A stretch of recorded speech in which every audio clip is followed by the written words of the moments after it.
तो आज जो हम लोग डिस्कशन करेंगे वो इकोलॉजी, जो हमारा टॉपिक है डिस्कशन का वो है इकोलॉजी।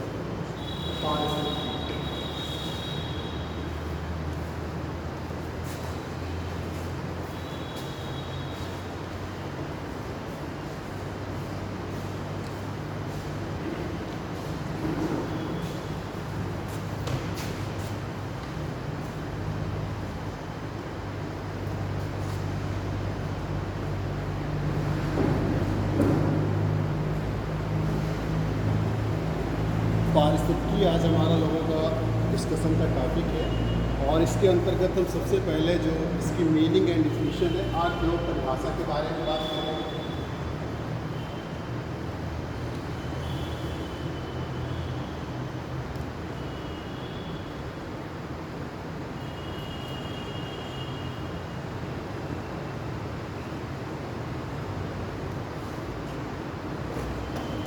के अंतर्गत हम इकोलॉजी के जो टाइप्स ऑफ इकोलॉजी है, पारिस्थितिकी के प्रकार या सब डिवीजन और टाइप्स ऑफ द इकोलॉजी।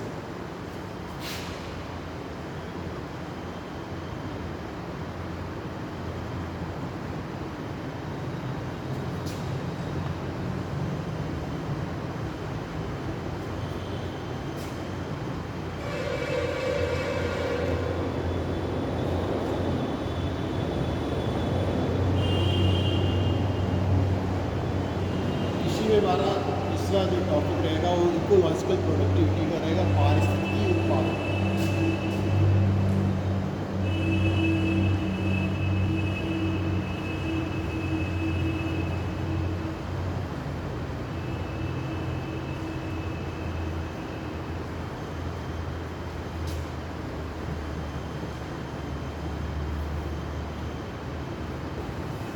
चौथा में इकोलॉजिकल पिरामिड, पारिस्थितिकी पिरामिड।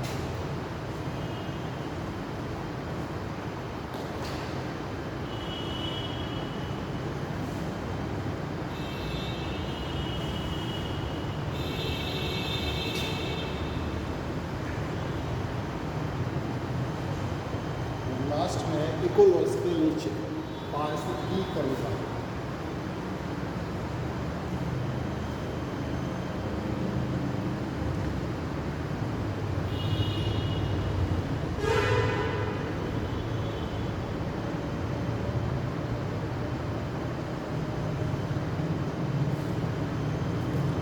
इकोलॉजी जो पारिस्थितिकी है उसके अंतर्गत मुख्य रूप से हम आज 5 जो है टॉपिक लेंगे।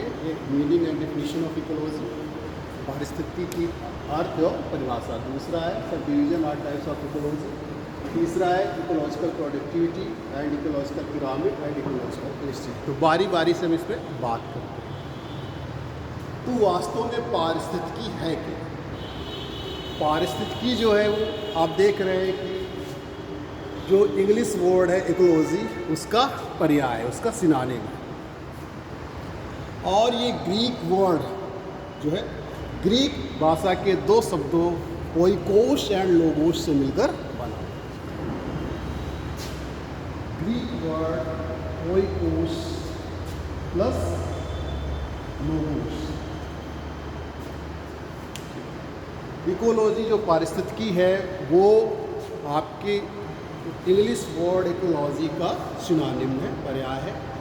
और इकोलॉजी शब्द की जो उत्पत्ति हुई है वो ग्रीक भाषा के 2 शब्दों से मिलकर ओइकोस प्लस लोगोस से।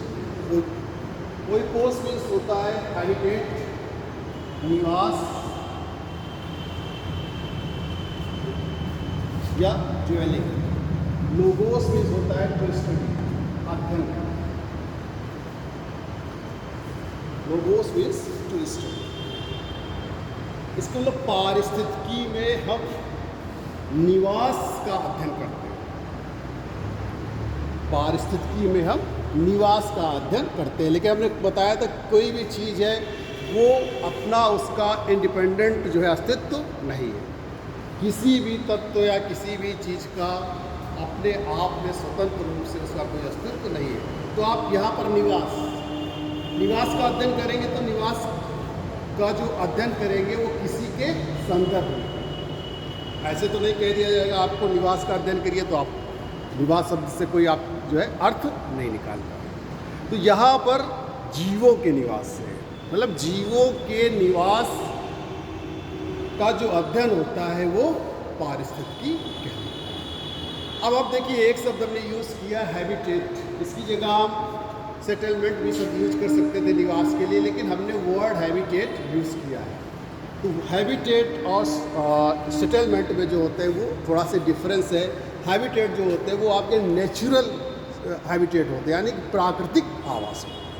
दोनों में ये डिफरेंस है, दोनों का मतलब आवासी है। सेटलमेंट मीन्स भी आवास है, अधिवास, और हैबिटेट मीन्स भी आवास, लेकिन दोनों में थोड़ा डिफरेंस है। हैबिटेट मीन्स होता है प्राकृतिक आवास, जो प्रकृति के द्वारा आवास आपको उपलब्ध कराया गया, वो प्राकृतिक आवास कहलाता है। जबकि जो सेटलमेंट है, आदिवास है, वो क्या है, वो मानव द्वारा निर्मित, यानी कि मानव के द्वारा जो निर्मित हम निवास स्थान बनाते हैं वो अधिवास कहलाता है। जबकि प्रकृति के द्वारा जो हमको निवास स्थान उपलब्ध कराया जाता है वो हैबिटेट। जैसे भूमध्य रेखीय क्षेत्र में आपकी पिगमी जनजातियाँ रहती है, तो उनका निवास स्थान क्या है, हैबिटेट, प्राकृतिक आवास। इसलिए यहाँ पर हम जीवों के निवास स्थान से मतलब जो जीवों का प्राकृतिक निवास स्थान, यानी कि जीवों का उनके प्रकृति के संदर्भ में अध्ययन करना ही पारिस्थितिकी कहलाता है।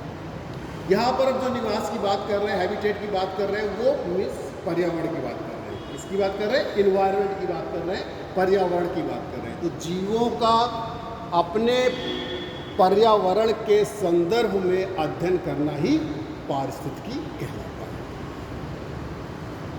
तो ये जो मुख्य रूप से पारिस्थितिकी है वो जीवों और उनके पर्यावरण के मध्य अंतर संबंधों का अध्ययन है कि पारिस्थितिकी के अंतर्गत हम जीवों और उनके पर्यावरण के मध्य अंतर क्रियाओं का अध्ययन। आप जानते हैं कि पर्यावरण भी जीवों को जो है प्रभावित करता है और जीव भी पर्यावरण को प्रभावित करते हैं। इसलिए पर्यावरण के जो भी घटक हैं, पर्यावरण से मतलब यहाँ पर उनके घटकों का अध्ययन कर रहे हैं। हमने आपको इसके पहले जब इन्वायरमेंट बताया था कि पर्यावरण के दो घटक हैं, बायोटिक और अबायोटिक, जैविक और अजैविक। तो जैविक के बीच भी अंतर क्रिया हो सकती है और जैविक अजैविक के बीच भी अंतर क्रिया हो सकती है। तो इस तरीके से जीवों का उनके पर्यावरण के संदर्भ में अध्ययन करना ही पारिस्थितिकी कहलाता है। जो आपका इकोलॉजी है, तो इकोलॉजी में इकोलॉजी शब्द का उपयोग किया था इन्होंने।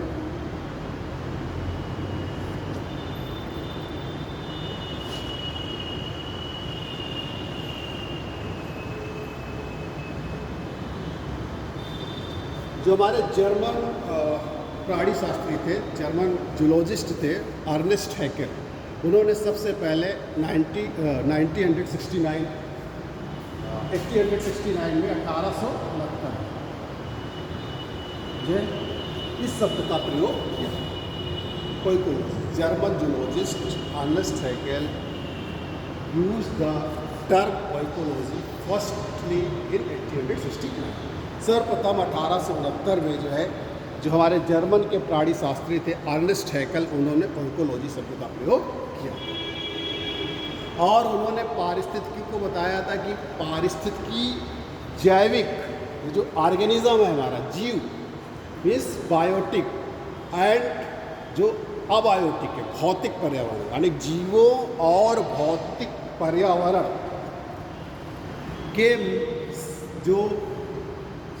के मध्य जो संपर्क है, परस्पर संपर्क है, उसका अध्ययन ही पारिस्थितिकी कहलाता है। जो अर्नेस्ट हैकेल ने डिफिनेशन दिया था कि जीवों का उनके भौतिक पर्यावरण के साथ परस्पर अंतर संबंध जो है पारिस्थितिकी कहलाता है। ठीक, हाँ, वो परस्पर अंतर संबंधों का अध्ययन ही पारिस्थितिकी कहलाता है। तो ecology is the study of the mutual inter relationship between organism and it's environment, यानी कि जो भी जैविक है, जो भी जीव हैं, उनका उनके पर्यावरण के साथ क्या परस्पर अंतर संबंध है, मतलब म्यूचुअल इंटर रिलेशनशिप क्या है, उसका अध्ययन ही हम जो है उसका अध्ययन ही पारिस्थितिकी कहलाता है। ये अर्नेस्ट है, इसको याद रखिएगा, ये एग्जाम में आता है। इकोलॉजी शब्द का प्रयोग सर्वप्रथम किसने किया था? तो अर्नेस्ट हैकेल जर्मन प्राणी शास्त्री थे, जर्मन जूलॉजिस्ट थे, और उन्होंने सर्वप्रथम 1869 में इकोलॉजी शब्द का प्रयोग किया था और पारिस्थितिकी को इसी तरीके से डिफाइन किया था कि पारिस्थितिकी जीवों व उनके भौतिक पर्यावरण के मध्य परस्पर अंतर संबंधों का। अब इस तरीके से जो इकोलॉजी पारिस्थितिकी की डेफिनेशन दी गई, वो कहा गया कि पारिस्थितिकी विज्ञान की वह शाखा है जिसमें जैविक और जैविक अजैविक के मध्य अंतर संबंधों का अध्ययन किया जाता है। Ecology is the branch of the science in which we study the interrelationship between biotic and abiotic. मतलब जो पारिस्थितिकी विज्ञान की वह शाखा है जिसमें जीव और जीव, जैविक और जैविक के मध्य अंतर संबंधों और जैविक अजैविक, बायोटिक एंड अबायोटिक के मध्य अंतर संबंधों का अध्ययन किया जाता है। जैसे जीव जैसे हम और आपस में जो अंतरक्रिया हो रही है, हमारे आपके बीच क्या अंतरक्रिया हो रही है उसका अध्ययन कर सकते हैं। मान लीजिए किसी ने गाय पाल रखी है, भैंस पाल रखी है, तो मानव का उसके साथ क्या अंतर संबंध है, ये सब क्या है? जैविक के बीच अंतर संबंध है। जैविक अजैविक के बीच, जैसे हम ब्लैक बोर्ड में लिख रहे हैं, तो हमारे ब्लैक बोर्ड के साथ क्या अंतर संबंध है, क्या रिलेशनशिप है, तो इसको क्या कहते हैं? Biotic abiotic. जैसे आप चेयर पे बैठे हुए हैं, तो आपका चेयर के साथ क्या रिलेशनशिप है, क्या अंतरक्रिया कर रहे हैं, क्या इंटरेक्शन है आपका, तो वो बायोटिक अबायोटिक। तो इस तरीके से आपने देखा कि पारिस्थितिकी में मुख्य रूप से हम किसका अध्ययन करते हैं? जैविक के मध्य और जैविक अजैविक के मध्य हम अध्ययन करते हैं। तो ये पारिस्थितिकी का अर्थ है। मान लो इसकी डेफिनेशन कई लोगों ने दिया, जैसे वार्मिंग है आपके,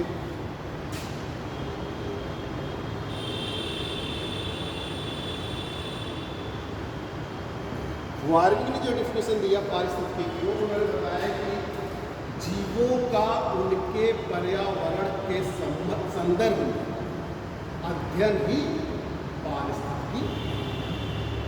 जीवों का उनके पर्यावरण के संदर्भ में अध्ययन पारिस्थितिकी कहलाता है। Ecology is the study of organism to its environment. जीव का, ऑर्गेनिज्म का उसके पर्यावरण के संदर्भ में अध्ययन करना ही क्या कहलाता है? पारिस्थितिकी। या जीवों का उनके पर्यावरण के संदर्भ में अध्ययन ही पारिस्थितिकी। इसके बाद जो है क्लीमेंट्स जो है, उन्होंने भी इसको बताया।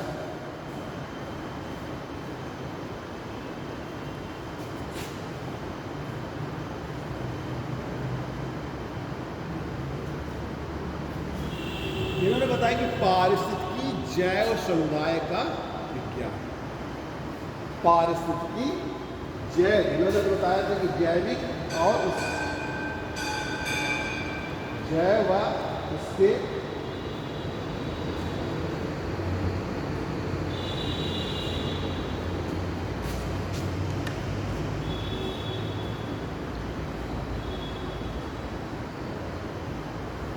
मध्य अंतर संबंध, जैव व उसके पर्यावरण के मध्य अंतर संबंध होता है, वो पारिस्थितिकी कहलाता है।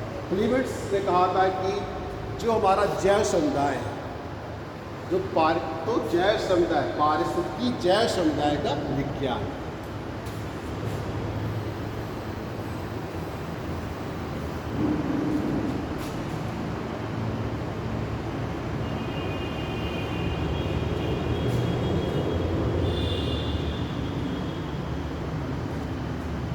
पारिस्थितिकी जैव विज्ञान का, जैव समुदाय का विज्ञान। Ecology is the science of the बायोकम्युनिटी,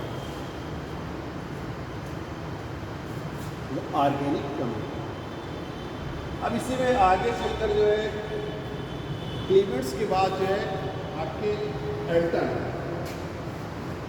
ने एक बुक लिखी, fundamentals of ecology, fundamental of ecology, Elton, Charles Elton उनका पूरा नाम है।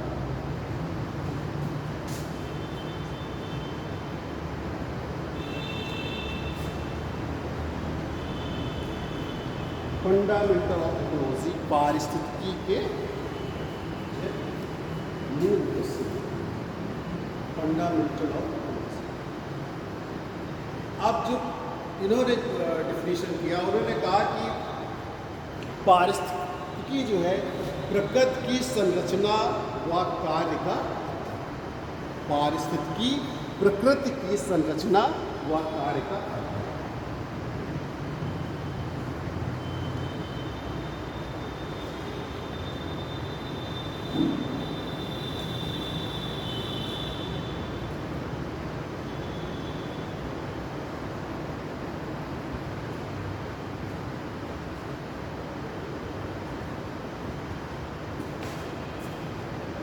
पारिस्थितिकी प्रकृति की संरचना व कार्य का अध्ययन है। Ecology is the study of the structure and function of the nature. जो हमारी प्रकृति की संरचना किससे हुई आप जानते हैं कि बायोटिक और अबायोटिक से, जैविक और अजैविक तत्वों से ही मिलकर प्रकृति की संरचना हुई है। वह कार्य का अध्ययन, यानी कि उनके मध्य क्या अंतर क्रियाएं हो रही है उसका अध्ययन ही पारिस्थितिकी कहलाता है। तो प्रकृति की संरचना व कार्य का अध्ययन जो है पारिस्थितिकी। ठीक, तो इसी तरीके से आगे फ्रेजर डार्लिंग एक वैज्ञानिक है,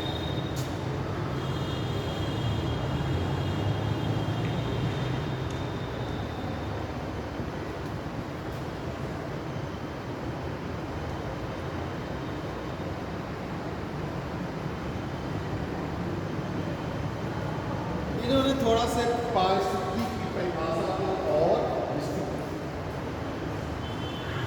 इन्होंने कहा कि जो पारिस्थितिकी है वो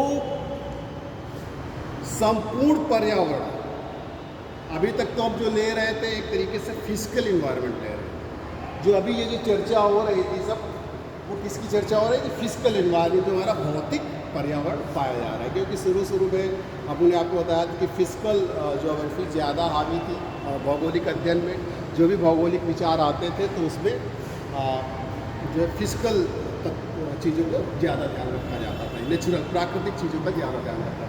तो इसलिए इन्होंने एक शब्द लगाया कि संपूर्ण पर्यावरण के संदर्भ, संपूर्ण पर्यावरण के संदर्भ में जैव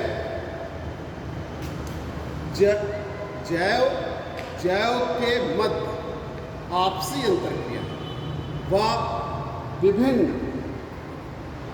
विभिन्न जैव के मध्य अंतरक्रियाओं का अध्ययन इसके अंतर्गत करते हैं। मतलब तीन चीज़ें इन्होंने की, एक तो जैव, आप जो भी चीज़ें देख रहे हैं पर्यावरण में बायोटिक चीज़ें, उनका अध्ययन करेंगे। फिर जैव के बीच अंतरक्रियाएं, यानी कि कोई एकल प्रजाति है जैसे, उसके मध्य अंतरक्रियाएं क्या, वही एकल प्रजाति मान लो मानव के बीच में क्या अंतरक्रिया है। फिर उन्होंने कहा कि जो संपूर्ण समुदाय है, यानी कि जो पूरा समुदाय है, मान लीजिए आपका एनिमल कम्युनिटी हो गई, प्लांट कम्युनिटी हो गई, तो उनके मध्य क्या अंतरक्रियाएं हो रही है उसको भी इसके अंतर्गत शामिल करते हैं।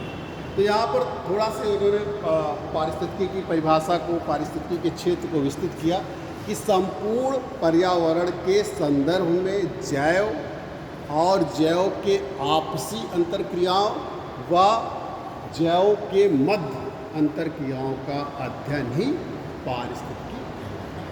तो इन्हीं की परिभाषा से ये चीज़ निकल कर आई, दो चीज़ें निकल कर आई। एक पहला तो ये निकल के आया कि किसी जैव का उसके पर्यावरण के संदर्भ में अध्ययन करते हैं। किसी भी जैव का उसके संपूर्ण पर्यावरण के संदर्भ में अध्ययन करते हैं।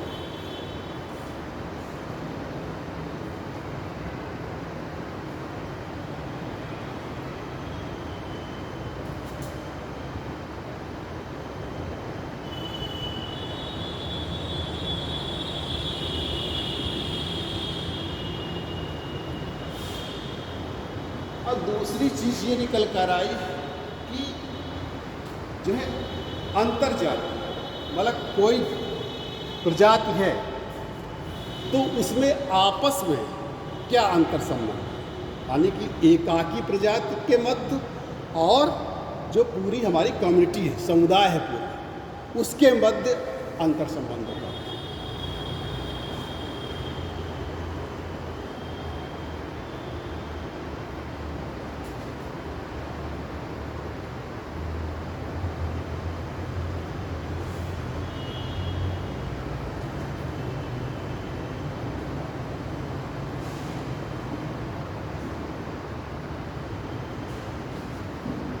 उनकी डिफिनीशन से दो चीज़ें आपको निकल कर आए, किसी भी जैव या किसी भी जो ऑर्गेनिज्म है वही उसका संपूर्ण पर्यावरण के संदर्भ में अध्ययन कर सकते हैं। कोई भी आप जैव ले लिया, मान लीजिए कोई आप चीज़ मानव ले लिया या कोई एनिमल ले लिया, उसका आप उस पर्यावरण के संदर्भ में संपूर्ण रूप से अध्ययन कर सकते हैं। विभिन्न प्रकार के, जैसे आप मानव आपने ले लिया तो आप सोच सकते हैं कि उस पर्यावरण में वो कैसे रह रहा है, उस पर्यावरण में वो कौन सी क्रियाएं कर रहा है, अपना भोजन कैसे प्राप्त कर रहा है, उसके सामाजिक संबंध कैसे बन रहे हैं। तो बहुत सारी चीज़ों का आप अध्ययन जो है किसी जैव का उसके संपूर्ण पर्यावरण में कर सकते हैं। दूसरा उन्होंने बताया कि एकाकी प्रजाति व जैविक समुदाय के मध्य, मतलब कोई एकाकी प्रजाति ले ली, प्लांट कम्युनिटी आपने ले लिया या एनिमल कम्युनिटी ले लिया, कोई भी एक एकाकी प्रजाति ले लिया, आप मैन कम्युनिटी ले लीजिए, ठीक। अब मानव के मध्य अंतरक्रियाओं का अध्ययन, वो एकाकी प्रजाति वह जैविक समुदाय, यानी कि जो पूरी ऑर्गेनिक कम्युनिटी है उसमें सब शामिल है, उसमें प्लांट भी शामिल है, एनिमल भी शामिल है और माइक्रो ऑर्गेनिज्म भी शामिल है, यानी कि पौधे और आपके प्राणी और सूक्ष्म जीव तीनों जैव समुदाय में शामिल। इनके मध्य क्या अंतरक्रियाएं हो रही उसका। तो आपने देखा कि जब इन्होंने प्रोफेसर डार्लिंग ने अपने पारिस्थितिकी की परिभाषा को थोड़ा सा विस्तृत किया तो उससे दो चीज़ें निकल कर आए। इसी के आधार पर जो है पारिस्थितिकी के जो है दो प्रकार होते हैं, एक ऑटो इकोलॉजी स्वपारिस्थितिकी और एक साइनो इकोलॉजी और सामुदायिक पारिस्थितिकी। इसी परिभाषा के बाद जो है दो इसके पार्ट हो गए।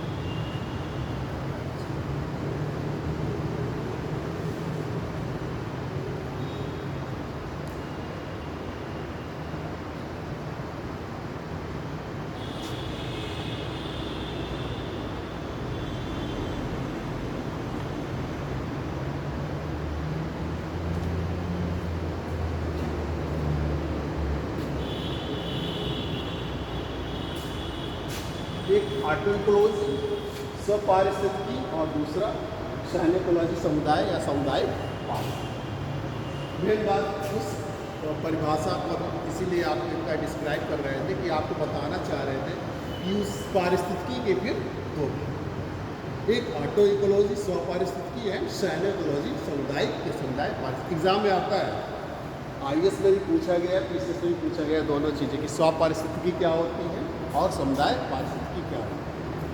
जो भी आपको पढ़ा रहे हैं ज़्यादातर इसके क्वेश्चन आए हैं, डेफिनेशन तो नहीं आती है एग्ज़ाम में, लेकिन ये आपको जानना, बस इतना जानना जरूरी है कि पारिस्थितिकी क्या है।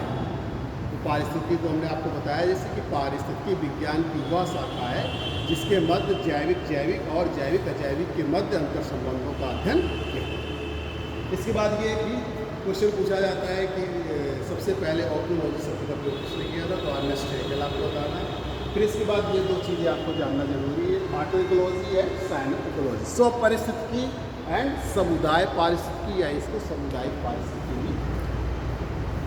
अब देखिए ऑटो इकोलॉजी यानी स्व पारिस्थितिकी आपस में अंतर क्रिया होता है, यानी कि इसमें किसी पारिस्थितिकी तंत्र के अंतर्गत, किसी पारिस्थितिकी तंत्र के अंतर्गत जो है एकाकी प्रजाति का अध्ययन किया जाता है। एकाकी प्रजाति के मध्य अंतर संबंधों व उनके पर्यावरण के मध्य अंतर संबंधों का अध्ययन किया जाता है। बस इतना ही डिफरेंस है, केवल यहाँ पर एकाकी प्रजाति किया जाता है और यहाँ पर पूरी कम्युनिटी जैव पूरा समुदाय लिया जाता है। तो किसी निश्चित पारिस्थितिकी तंत्र में जब किसी एक प्रजाति को आधार बनाकर जो है उसका हम पर्यावरण के मध्य और आपस में अंतर संबंधों का अध्ययन करते हैं तो वो स्व पारिस्थितिकी कहलाती है, ऑटो इकोलॉजी कहलाती है। क्योंकि साइनो इकोलॉजी क्या है कि जब किसी पारिस्थितिकी तंत्र में हम जैव समुदाय को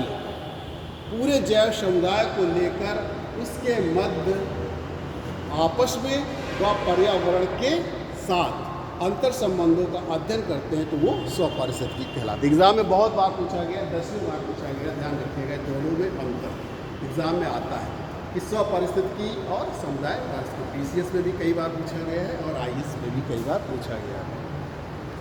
तो स्व पारिस्थितिकी और पारिस्थितिकी में आप अंतर समझ गए होंगे। स्व पारिस्थितिकी में हमेशा एकाकी प्रजाति को लिया जाता है, एकाकी प्रजाति जो है मुख्य आधार होती है अध्ययन।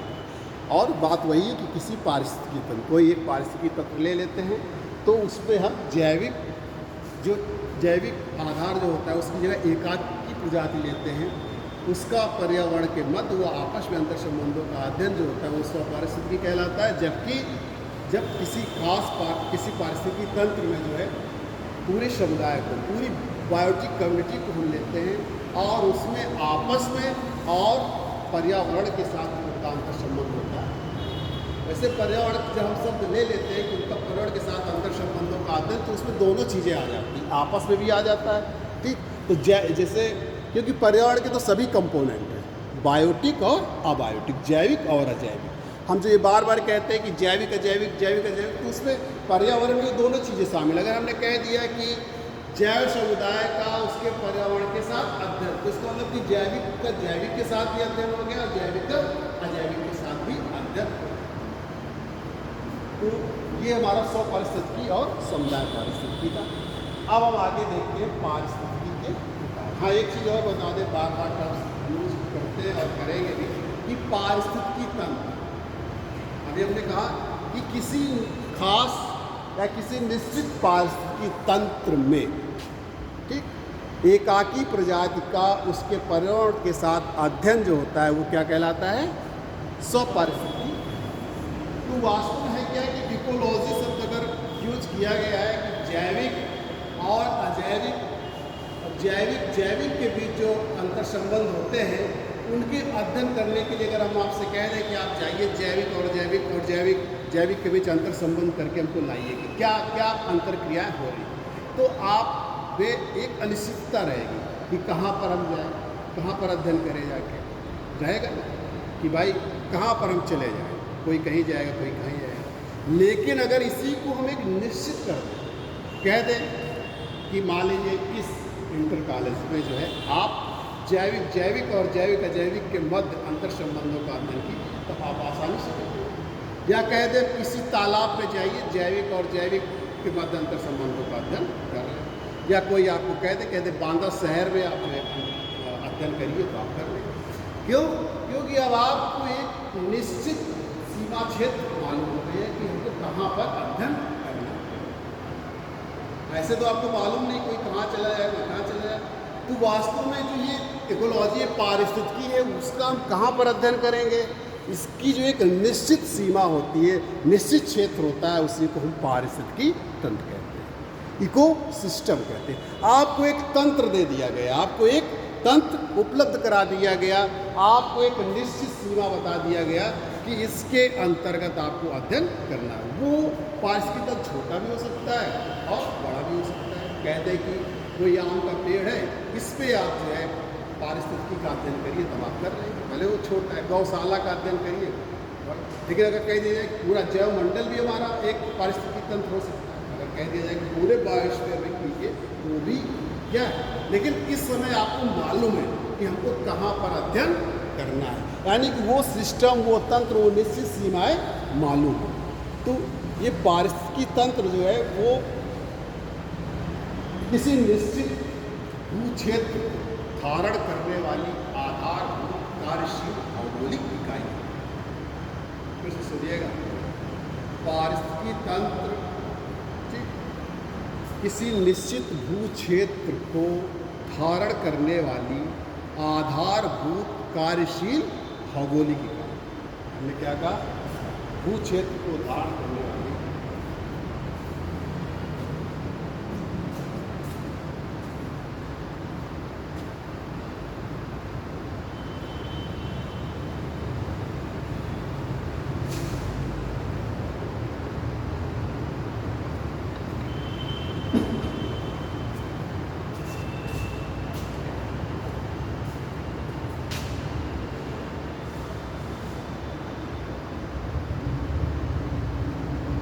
पारिस्थितिकी तंत्र के किसी निश्चित भू क्षेत्र को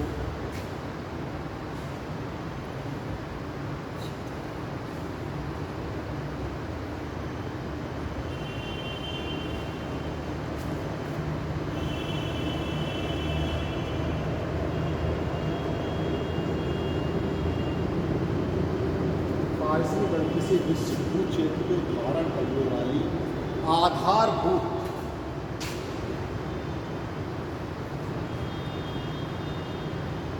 कार्यशील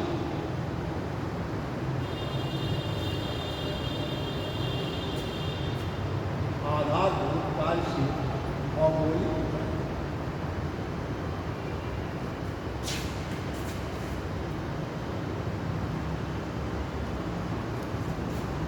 पारिस्थितिकी तंत्र किसी निश्चित भू क्षेत्र को धारण करने वाली आधारभूत कार्यशील भौगोलिक इकाई है, जिसके अंतर्गत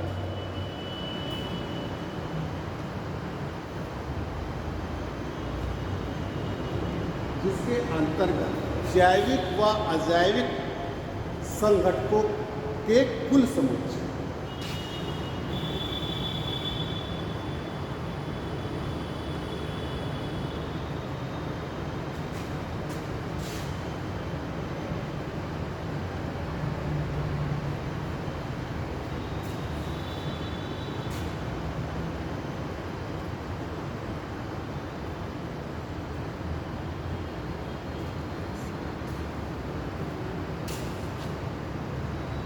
को सम्मिलित करते हैं।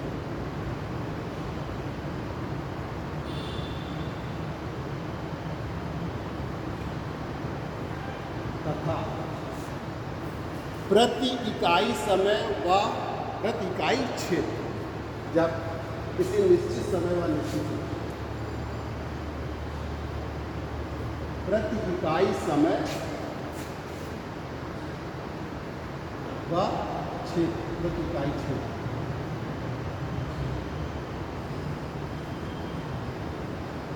में जैविक और जैविक अजैविक के मध्य अंतर संबंधों का अध्ययन।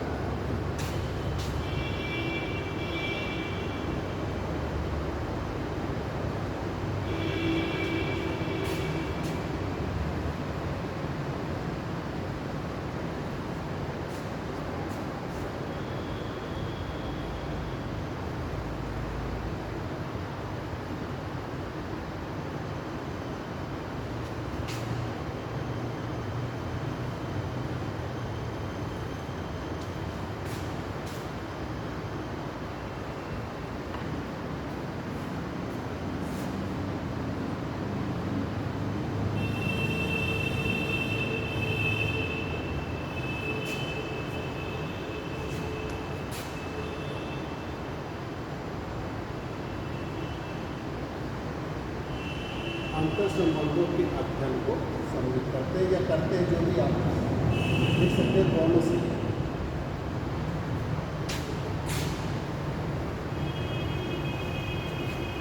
पारिस्थितिकी तंत्र किसी निश्चित भू क्षेत्र को धारण करने वाली आधारभूत कार्यशील भौगोलिक इकाई।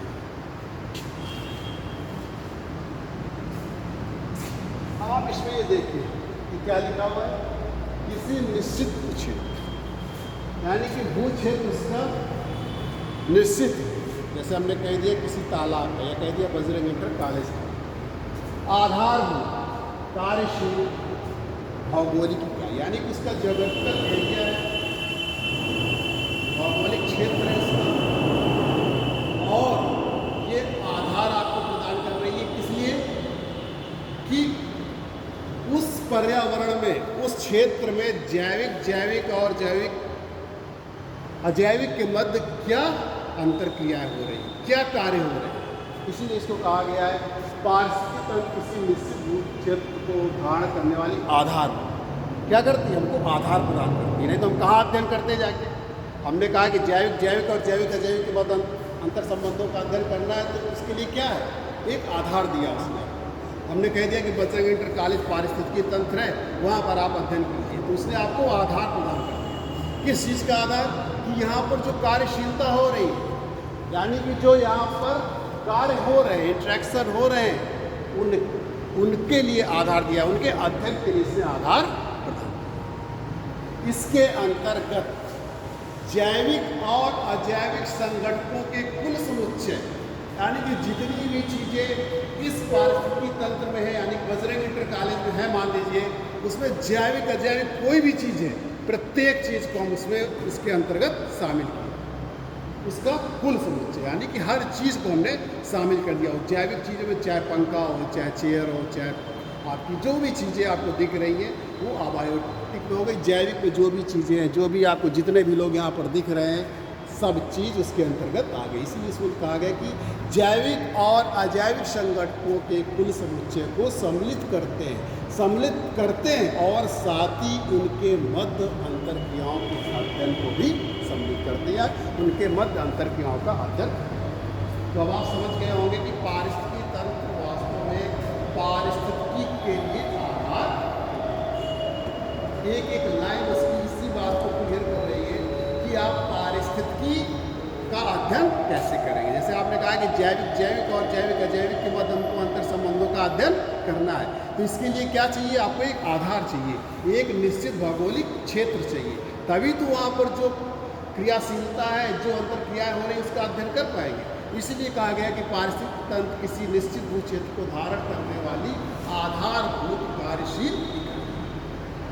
ये देखिए लिखा हुआ है बेसिक, ये जो है फंक्शनल जो यूनिट है, इकोसिस्टम इज अ बेसिक या fundamental functional geographical area in which we include the set of the biotic and abiotic components, and also we study the interaction between the biotic and biotic तो पारिस्थितिकी तंत्र किसी निश्चित, इसीलिए हम बार बार पारिस्थितिकी तंत्र का उपयोग कर रहे हैं, क्योंकि पारिस्थितिकी तो हमने बता दिया, लेकिन हम उसका जहाँ पर अध्ययन करते हैं, पारिस्थितिकी का जहाँ पर अध्ययन करते हैं, उसके लिए जो एक सिस्टम चाहिए वो हमको पारिस्थितिकी तंत्र उपलब्ध कराता है। कोई भी पारिस्थितिकी तंत्र हो सकता है, भूमध्य रेखीय क्षेत्र हो सकता है पारिस्थितिकी तंत्र, कोई छोटा सा क्षेत्र हो सकता है, कोई बड़ा सा हो सकता है, कोई भी चीज़ आप ले सकते हैं। आप केवल इसके ग्राउंड को ही ले सकते हैं। बजरंग इंटर कॉलेज का जो ग्राउंड है केवल वो हमारे लिए पारिस्थितिकी तंत्र है। जिस हाल में आप बैठ कर पढ़ रहे हैं उसमें जो है उसमें उसको आप मान सकते हैं। साथ ही क्या लिखा हुआ है, प्रति इकाई समय व प्रति इकाई क्षेत्र, यानी कि एक निश्चित समय व निश्चित क्षेत्र। कोई जरूरी नहीं कि हमारे आपके बीच में जो अंतर क्रियाएं हो रही हैं वो अभी पढ़ाने के बाद हो सकता है वो बदल जाती है। हो सकता है आप हमारे साथ या हम आपके साथ क्या इस तरीके का बिहेव कर रहे हैं, और जैसे कॉलेज से निकले तो हम और आपके बीच में जो व्यवहार होगा बदल जाए। इसीलिए लिखा गया है कि प्रति इकाई समय, यानी कि किसी निश्चित समय व निश्चित क्षेत्र, यह मतलब निश्चित है, ये निश्चित क्षेत्र है कि जहाँ पर आप बैठे इस क्षेत्र में इस समय हमारे आपके बीच इस तरीके की अंतर्क्रियाएँ हो रही हैं। कोई ज़रूरी नहीं कि अगले आने वाले समय में भी हमारे आपके बीच इसी तरीके की अंतर्क्रियाएँ हों। इसीलिए ये शब्द लगाना जरूरी रहता है कि प्रति इकाई समय व प्रति इकाई क्षेत्र। अभी आप गाय को चारा डाल रहे हैं, तब आपने गाय के साथ दूसरे तरीके से अंतर किया है, कुछ देर बाद आपने गाय को जो है गाय का दूध निकालना शुरू कर दिया, तो आपके साथ उसके अंदर किया है। मतलब कि इसीलिए वो निश्चित समय, उस निश्चित समय में कैसे अंतर किया है, इस चीज़ को हम समझ आगे बात समझ में। तो पारिस्थितिकी तंत्र शब्द का जो प्रयोग किया था वो एजी टॉन्सले ने किया था सन 1935।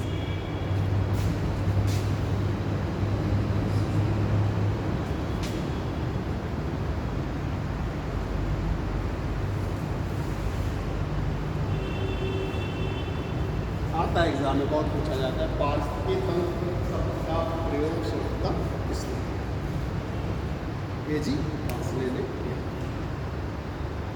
तो ठीक है, पारिस्थितिकी तंत्र हम ज़्यादा डिटेल में नहीं जाएंगे। जर्मन के थे सर।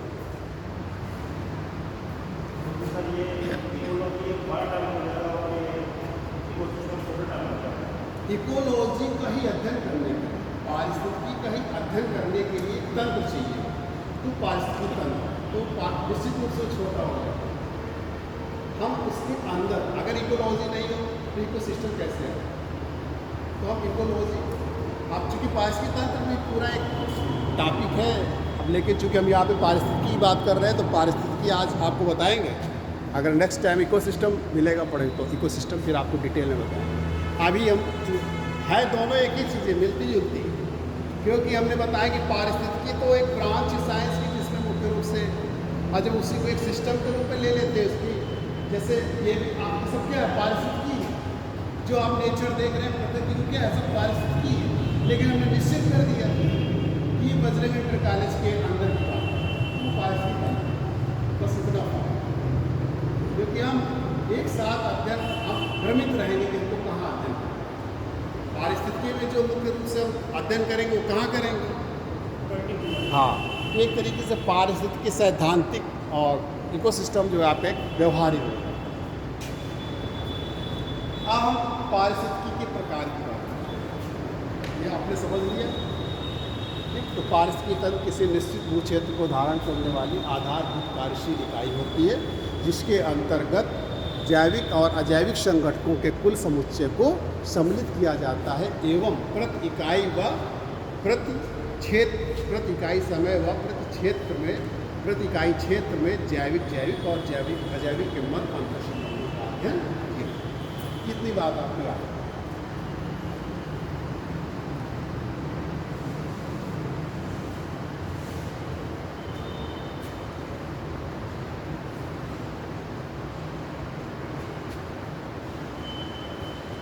हम देखते हैं पारिस्थितिकी के प्रकार क्या क्या हैं। तो पारिस्थितिकी के जो प्रकार वास्तव में देखे गए हैं वो एक on the basis of the approaches of the study है, मतलब जो अध्ययन के हमारे उपागम हैं, अध्ययन के जो उपागम हैं उनके आधार पर हमको पारिस्थितिकी के प्रकार बताए। पारिस्थितिकी के प्रकार सब डिवीजन,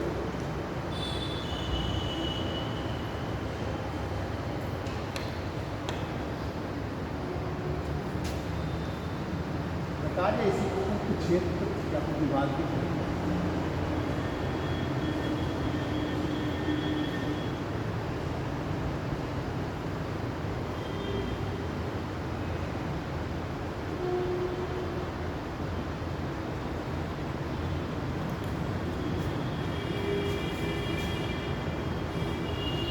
तो इसमें 3 आधारों पर इसको डिवीजन करते हैं।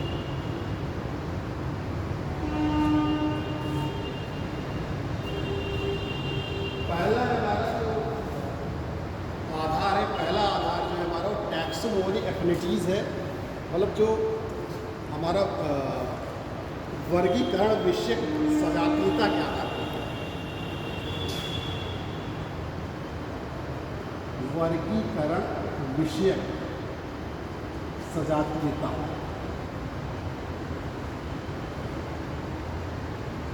के आधार।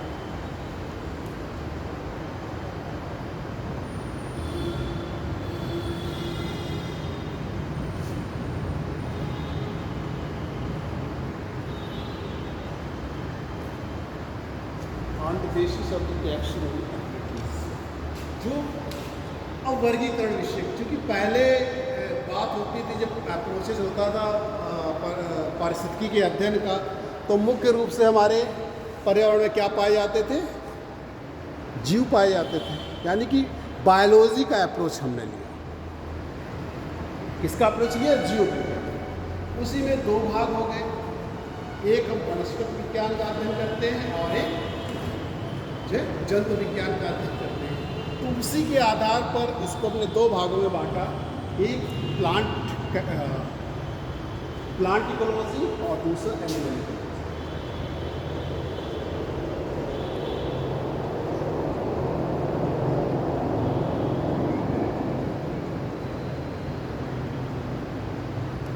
ज़्यादा गहराई से इसमें जाएंगे नहीं, तो जाने की जरूरत नहीं है इसमें, क्योंकि आपके एग्जाम में स्कूल के समय नहीं, बस केवल इतना ही बताएंगे। प्लांट इकोलॉजी और एनिमल इकोलॉजी, यानी कि जो आपकी प्लांट इकोलॉजी होती है, पौध पारिस्थितिकी होती है, दूसरा जंतु या प्राणी पारिस्थितिकी, पादप पारिस्थितिकी और जंतु या प्राणी पारिस्थितिकी। अब इसके फिर से डिवीज़न हो जाते हैं, लेकिन हम उनमें नहीं जाएंगे। जैसे आप प्लांट में बहुत सारे, आप किसी सागौन पेड़, सागौन जहाँ लगे हुए उसका अध्ययन कर रहे हैं तो वो सागौन इकोलॉजी हो जाएगी। ऊख के वृक्ष लगे हुए उनका अध्ययन कर रहे हैं तो वो इकोलॉजी हो जाएगी। इसी तरह एनिमल में कीट का अध्ययन कर रहे हैं तो कीट इकोलॉजी हो जाएगी। तो लेकिन हमको वहाँ पर नहीं जाना, क्यों? इतना ही है कि वर्गीकरण विषय के आधार पर जो है, जो हमारे पारिस्थितिकी के जो प्रकार है वो दो है, plant ecology and animal ecology. पादप पारिस्थितिकी,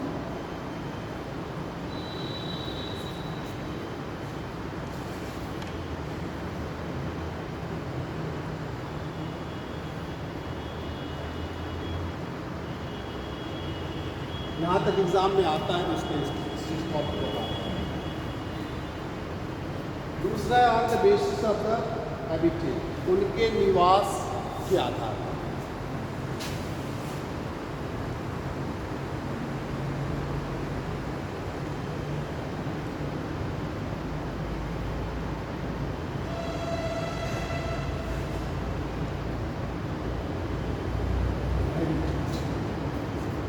कहाँ पर कैसे कैसे वो निवास कर रहे हैं, तो निवास स्थान के आधार पर आप कर सकते हैं। इसमें भी निवास के आधार पर आप जानते हैं किसी भी तरीके के, जैसे वन पारिस्थितिकी हो गया आपका, फॉरेस्ट इकोलॉजी,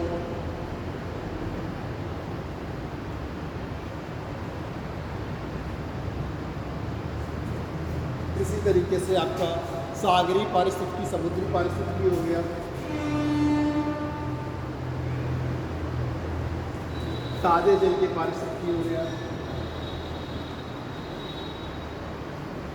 ज्वार मुख जो होते हैं हमारे, टाइडल जो होता है, टाइडल इकोलॉजी, जहाँ पे ज्वार भाटा आते हैं,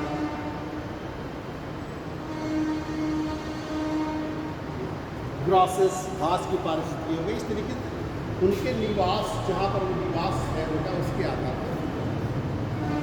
और फिर है संगठन के आधार, जो ऑर्गेनाइजेशन का स्ट्रक्चर है इसके आधार, संगठन स्तर।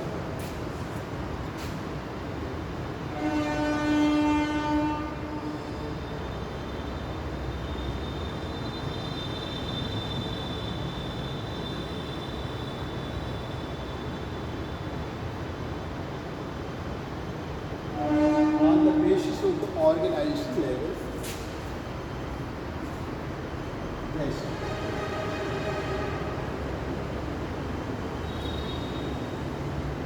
जिनमें हमने आपको बताया था कि उनका संगठन कैसा है। जैसे आपने ये आर्टिक मिला तो क्या हो गया आपका आर्टिकोलॉजी,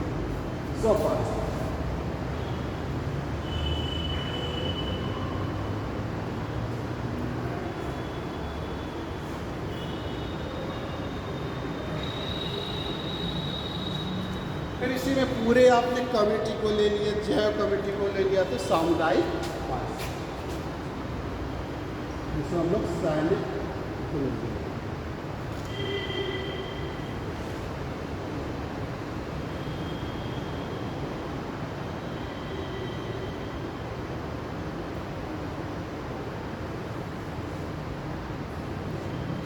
तरह हमने इसमें किसी निश्चित पारिस्थितिकी तंत्र, अब उसमें सब एकाकी प्रजाति का भी अध्ययन कर रहे हैं और जो पूरी मतलब कम्युनिटी का भी अध्ययन कर रहे हैं। तो एक निश्चित क्षेत्र, इसको क्या हो गया, पारिस्थितिकी तंत्र, इकोसिस्टम।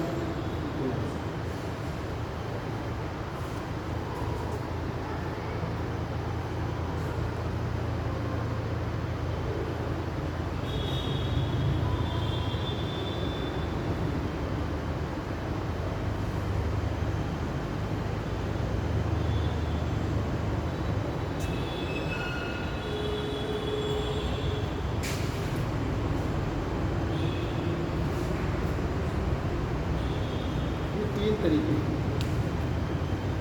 आगे को किसी एक प्रजाति का अध्ययन करते हैं, उनके संगठन क्या है, मतलब एक कम्युनिटी का संगठन।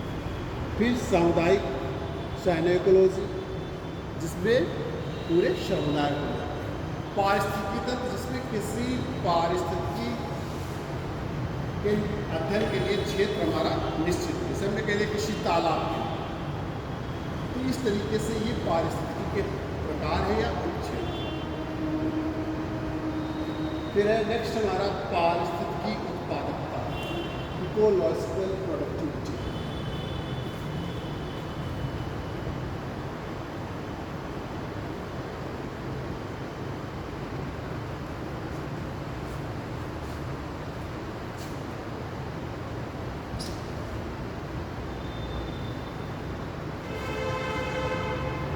अब वही टॉपिक आपको बता रहे तो आपके IAS के एग्ज़ाम में आए हो, ऐसा कोई टॉपिक नहीं है जो आपके एग्ज़ाम में आया ना। तो पारिस्थितिकी उत्पादकता, ecological productivity.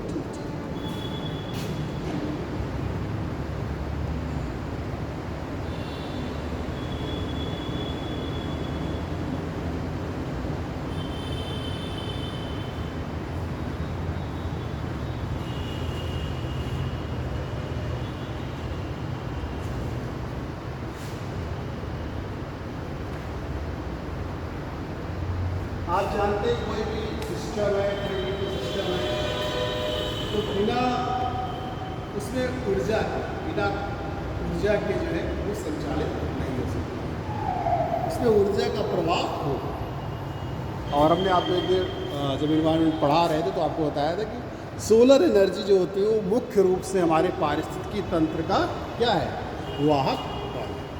Solar energy is the main driving force of ecosystem. आता है एग्जाम में पूछा जाता है, हमेशा आता है इस पारिस्थितिकी तंत्र का जो है मुख्य वाहक बल क्या है। अगर सोलर एनर्जी नहीं है तो ये हमारी पारिस्थितिकी का अस्तित्व संभव। सोलर एनर्जी जो होती है उसी को जो हमारे पौधे होते हैं हरे, वो प्रकाश संश्लेषण की विधि के द्वारा अपना भोजन तैयार करते हैं। जो ट्रॉपिक लेवल 1 में आते हैं, सबसे नीचे आते हैं, पिरामिड इनकी बनती है तो सबसे नीचे आते हैं, निचले स्तर पर। आप जानते हैं ट्रॉपिक लेवल में पोषण स्तर, सबसे पहले ये प्रकाश संश्लेषण विधि के द्वारा भोजन जो है बनाते हैं और उसके द्वारा अपना विकास करते हैं। और जो संचित ऊर्जा है, जो बची हुई ऊर्जा होती है, इसको हम आहार ऊर्जा भी कहते हैं, फूड एनर्जी भी कहते हैं, रासायनिक ऊर्जा भी कहते हैं, केमिकल एनर्जी भी कहते हैं। इसको जो है अपने पोषण स्तर से अपने अगले पोषण स्तर में ट्रांसफर कर देते हैं, स्थानांतरित कर देते हैं। पोषण स्तर से 1 से पोषण स्तर 2 में, पोषण स्तर 2 से पोषण स्तर 3 में और पोषण स्तर 4 में। जिसे हम लोग आहार श्रृंखला भी कहते हैं, फूड चेन कहते हैं।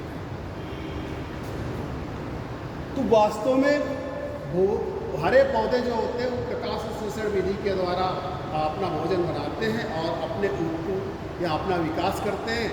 और बची हुई ऊर्जा जो है दूसरे जो ट्रॉपिक लेवल 2 पर हमारे प्राइमरी कंज्यूमर है, प्राथमिक उपभोक्ता है, जिन्हें हम शाकाहारी कहते हैं, वो ऊर्जा उनसे प्राप्त। इसी तरीके से शाकाहारी से मांसाहारी ट्रॉपिक लेवल 3 पर, और भी सबसे ऊपर जो ओमनिवोरस सर्वाहारी है, जहाँ पर मानव है, वो जो है ऊर्जा प्राप्त। इस तरीके से निम्न पोषण स्तर से उच्च औसत स्तर ऊर्जा का प्रवाह होता रहता है और जिससे हमारा ये पारिस्थितिकी तंत्र या पारिस्थितिकी जो है इसका अस्तित्व उत्पन्न है। ये जो पारिस्थितिकी उत्पादकता होती है ये वास्तव में क्या है, हरे पौधों के, जो हमारे हरे पौधे हैं तो इनके द्वारा प्रति इकाई समय व प्रति इकाई क्षेत्र में हरे पौधों के द्वारा जो कुल संचित ऊर्जा होती है उसे हम क्या कहते हैं, पारिस्थितिकी। ध्यान दीजिएगा फिर से, क्योंकि ये जो स्वपोषी होते हैं वही अपना भोजन बनाते हैं, पहुँचाते हैं, तो हरे पौधों के आता है एग्जाम्पल पारिस्थितिकी उत्पादकता क्या कहलाती है। तो प्रति इकाई समय व प्रति इकाई क्षेत्र में हरे पौधों के द्वारा जो है कुल संचित ऊर्जा जो होती है वो हमारी पारिस्थितिकी उत्पादकता। हरे पौधे वो अपना भोजन बनाए और उसी भोजन को संचित, तो उसको पारिस्थितिकी उत्पादकता कहते हैं। इसीलिए जो हमारे ट्रॉपिक रेन फॉरेस्ट जहाँ पर जो उष्णकटिबंधीय वर्षा वन है वहाँ देखिए आप, वहाँ की पारिस्थितिकी उत्पादकता सबसे, यानी कि जो भूमध्य रेखीय क्षेत्र है जहाँ पर बहुत अधिक मात्रा में वन पाए जाते हैं वहाँ की सबसे अधिक जो है आपकी पारिस्थितिकी उत्पादकता रहती है। तो पारिस्थितिकी उत्पादकता आप समझते हैं, किसी निश्चित क्षेत्र या प्रति इकाई क्षेत्र और प्रति इकाई समय में हरे पौधों के द्वारा कुल संचित ऊर्जा जो होती है ट्रॉपिक लेवल वन पर, वो जो है पारिस्थितिकी उत्पादकता। अब इसी में से दो टर्म्स आते हैं, एक सकल प्राथमिक उत्पादक और दूसरा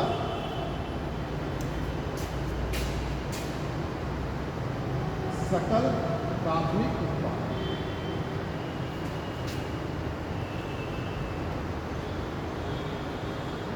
GPP कहते हैं इसको, ग्रॉस प्राइमरी प्रोडक्शन, साठ। और दूसरा इसमें आता है नेट प्राथमिक उत्पादन।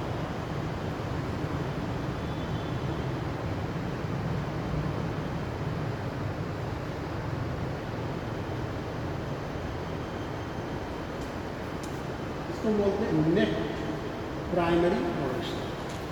सारे शब्द आते हैं एग्जाम में, हमेशा पूछे जाते हैं, चाहे IAS हो चाहे PCS हो, दोनों में आता है कि ग्रॉस प्राइमरी प्रोडक्शन क्या है और नेट प्राइमरी प्रोडक्शन क्या है, सकल प्राथमिक उत्पादन और नेट प्राथमिक उत्पादन क्या है।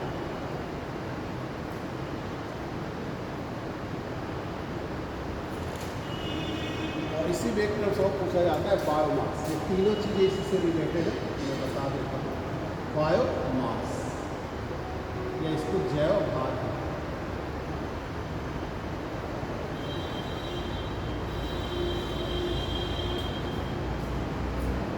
तो पारिस्थितिकी उत्पादकता आप समझ के, यानी कि जो हमारे ट्रॉपिक लेवल औसत स्तर 1 पर हरे पौधे भोजन का निर्माण करके ऊर्जा को संचित करते हैं प्रति इकाई समय व प्रति क्षेत्र में, वो हमारी पारिस्थितिकी उत्पादकता कहलाती है।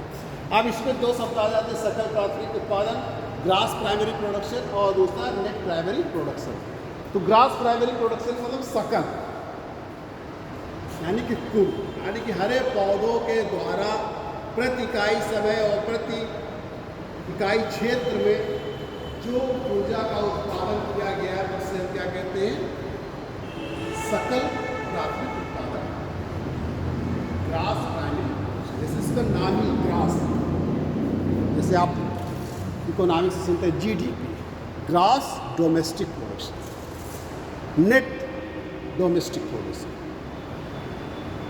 यानी कि ग्रॉस डोमेस्टिक प्रोडक्ट, सकल घरेलू उत्पाद जो सब आप उत्पादन करते हैं। उसी तरीके से जितना उत्पादन हो रहा है वो सब क्या है, सकल प्राथमिक। नेट प्राथमिक उत्पादन, अब आपने ऊर्जा कोई और श्वसन क्रिया विधि में हमारी कुछ ऊर्जा क्या हो गई, खर्च हो गई, तो जो ऊर्जा खर्च हो गई उसके बाद जो ऊर्जा बची उसको हम लोग कहते हैं नेट प्राइमरी प्रोडक्शन। यानी कि ऊर्जा की जो खर्च होने वाली ऊर्जा को अगर सकल प्राथमिक उत्पादन से माइनस कर दे, इससे घटा दे, तो हमारा नेट प्राथमिक उत्पादन इसकी बात ध्यान रखना है कि प्रति इकाई समय या प्रति इकाई समय और प्रति इकाई क्षेत्र में ही जो है इसकी जो यूनिट होती है वो प्रति इकाई समय प्रति इकाई क्षेत्र में ऊर्जा का जो जैसे किलो कैलोरी में आपने देखा या कैलोरी में देखा तो जो भी आपका है कि किलो कैलोरी प्रति मीटर स्क्वायर, ठीक, और प्रति ईयर दिन में भी ले सकते हैं और एक वर्ष को भी ले सकते हैं। समय जो है एक दिन भी ले सकते हैं और एक वर्ष में। तो एक वर्ष में किसी निश्चित से मान लीजिए 1 मीटर स्क्वायर आपने छोड़ दिया तो एक वर्ष में 1 मीटर स्क्वायर क्षेत्र में कितनी कैलोरी ऊर्जा का हमने उत्पादन किया, कितनी कैलोरी ऊर्जा का उत्पादन हुआ उस यूनिट में इसको, इसलिए ये बात बार बार आ रही कि प्रति इकाई समय और प्रति इकाई क्षेत्र, मतलब ये आपको बताना है कि 1 मीटर स्क्वायर का क्षेत्र ले रहे हैं हम और एक दिन में हरे पौधों के द्वारा जितनी कैलोरी ऊर्जा का उत्पादन किया जा रहा है उसको हम जो है उसको जो है पारिस्थितिकी उत्पादन। बायोमास जो ये ड्राई वेट होता है, जो हमारा भार, यानी कि किसी निश्चित समय व निश्चित क्षेत्र जो क्या कहते हैं जैव, जो हमारे जैव है, जो जैविक है, उनका कुल ड्राई वेट, शुष्क भार जो होता है वो बायोमास कहता है। इसको हम प्रति इकाई क्षेत्र और प्रति इकाई समय में जैसे कहा गया ग्राम पर मीटर स्क्वायर और पर ईयर। जो हमारा कोई भी पारिस्थितिकी तंत्र है उसमें किसी निश्चित क्षेत्र और निश्चित समय में जो हमारा जैव है, जो जैविक एलिमेंट है, उनका जो ड्राई वेट होता है, शुष्क भार जो होता है, उसको हम लोग बायोमास कहते हैं, जैव भार कहते हैं।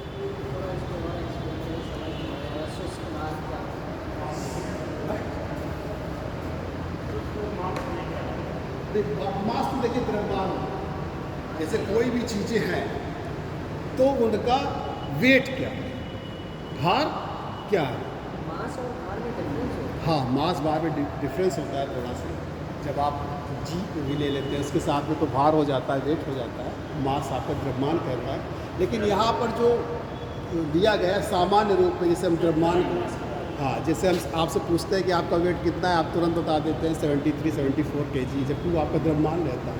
ये व्यवहारिक रूप में भार सब यूज किया जा रहा है, वो मास उसका वेट, उसका द्रव्यमान कितना वही दिया जाएगा।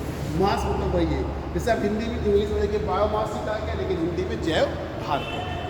तो वहाँ पर मतलब उपस्थित जो जीव जंतु हैं उनका भार जो, इसीलिए उसमें लिखा भी कि प्रति इकाई और प्रति समय, मतलब उस समय, कोई ज़रूरी नहीं है आप उस क्षेत्र में हैं, मान लीजिए कि वहाँ पर संख्या कम हो गई, वहाँ पर संख्या ज़्यादा हो गई, इसलिए प्रति इकाई समय और प्रति इकाई क्षेत्र निश्चित होना चाहिए। इस निश्चित क्षेत्र में और निश्चित समय जो भी जैव है उनका जो ड्राई वेट होता है, शुष्क भार होता है, उसको हम जैव भार कहते हैं। एक बार ड्राई वेट को आप एक्सप्लेन करें। हाँ, ड्राई वेट अगर उसकी नमी को निकाल दें, उसकी नमी को निकाल दें, जो जीव है उसकी नमी को निकाल, हाँ, ड्राई शुष्क, मतलब उसका जो हम आकलन करते हैं, ये तो आकलन करने की अलग अलग विधियाँ होती है। उसकी नमी को, जैसे हमने कहा, आप कहते हैं कि आइसोहाइट, समुद्र तल से जो है, समुद्र तल से लेते हैं, समुद्र तल से समान ऊंचाई वाले स्थान को, तो उसमें कोई अधिक ऊंचा है लेकिन उसको फिर भी हम समुद्र तल के बराबर ही मानकर उसकी गणना करते हैं। इसमें इसी तरह उसके वेट में जो ड्राइनेस होता है, मतलब ड्राई वेट को लेते हैं, ना कि नमी। जैसे नहीं तो उसमें पानी की मात्रा निकल आएगी तो वो जैव नहीं रहेगा, नमी। तो इसलिए शुष्क भार का जो हम आकलन करते हैं, की बात की जाए तो इसका शुष्क वेट कैसे नापेंगे? देखिए ये विधियाँ अलग अलग है, ये हमें विधि मालूम नहीं है कि कैसे नापेंगे, लेकिन इसकी जो डिफिनीशन है वो शुष्क, ये चूँकि चीज़ें होती हैं कि सबकी अलग अलग विधियाँ, इनका एक आकलन किया जाता है, बड़ी टफ होती है। इन्वायरमेंट में अध्ययन करना बहुत टफ है, इसको एकदम कॉम्प्लेक्स। अगर हमने कहा कि आहार श्रृंखला आपको बता दिया कि 1% इस तरह से, लेकिन ऐसा संभव नहीं है। एक गुत्थी पूरी होती है, नेट बन जाता है, एक जाल बन जाता है। कोई एक आदमी एक जगह थोड़ी नहीं ले रहा है। एक आदमी जो है, हमने तो कह दिया कि सीधे सीधे के पोषण स्तर फर्स्ट से पोषण स्तर सेकंड में चला गया थर्ड में, लेकिन ऐसा संभव नहीं होता। पोषण स्तर 2 वाला पोषण स्तर फर्स्ट से भी ले रहा है, पोषण स्तर क्या कहते हैं सर्वाहारी सबसे ले रहा है, तो एक गुत्थी बन जाती है, एक जाल बन जाता है, जिसे हम लोग फूड वेब कहते हैं, जाल कहते हैं। तो वास्तव में इसको ब्लैक बॉक्स मॉडल के रूप में देखते हैं। अगर ब्लैक बॉक्स मॉडल के अंदर ना देखें तो इनकी अंतर क्रियाएँ जो होती हैं बहुत जटिल होती है, कॉम्प्लेक्स इंटरेक्शन होता है इसमें। लेकिन हम अपने अध्ययन की सुविधा के लिए इसको एक सिंपल तौर पर देखते हैं। पारिस्थितिकी का जो अध्ययन होता है उसमें, क्योंकि फिर ये हमारे जो विषय क्षेत्र से जो हम पढ़ रहे हैं उससे बहुत आगे चला जाएगा, उस क्षेत्र तक हम नहीं जा सकते हैं कि इसका कैसे शुष्क भार निकाला जाता है, कैसे, ये मतलब हम लोग के बस के बाहर है। बस के क्वेश्चन तो कैसे आएगा? बस आपको यही बताना है कि बायोमास क्या होता है, अगर जैव भार क्या होगा तो आप बताएंगे कि ड्राई जो वेट होता है, बायोमास जो होता है एक तरीके से dry weight of the organism होता है, यानी कि dry weight of the organism in a particular time and in a particular place is known as the biomass. केवल ये बस आपको याद है। इसी तरह आता है और कुछ आप आएगा नहीं, क्या होता है जैव भार, तो आप बता देंगे कि जो भी प्रति इकाई समय और प्रति इकाई क्षेत्र में जैव का जो शुष्क भार होता है वही जैव भार है, क्योंकि व्यवहारिक। ठीक, आगे चले। अब इकोलॉजिकल पिरामिड देखो।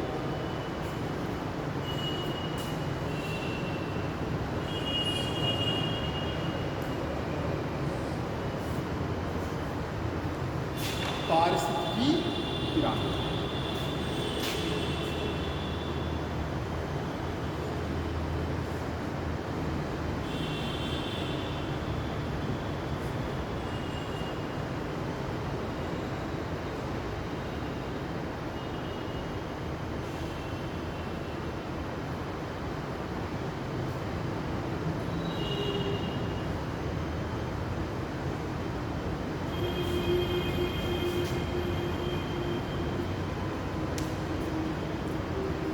पारिस्थितिकी पिरामिड, इकोलॉजिकल पिरामिड। यहाँ पे पिरामिड जो पिरामिड आकार होता है उससे संबंधित है।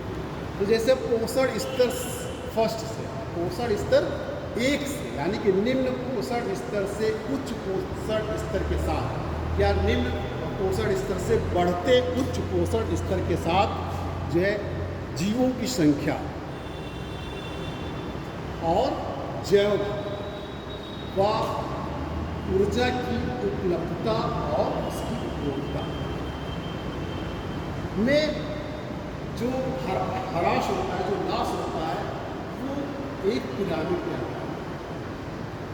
इसीलिए इसको क्या कह दिया गया, पारिस्थितिकी पिरामिड। फिर से सुनिए कि निचले स्तर से बढ़ते पोषण स्तर, यानी कि निचले पोषण स्तर, trophic level 1, trophic level 1, 2, 3 and 4।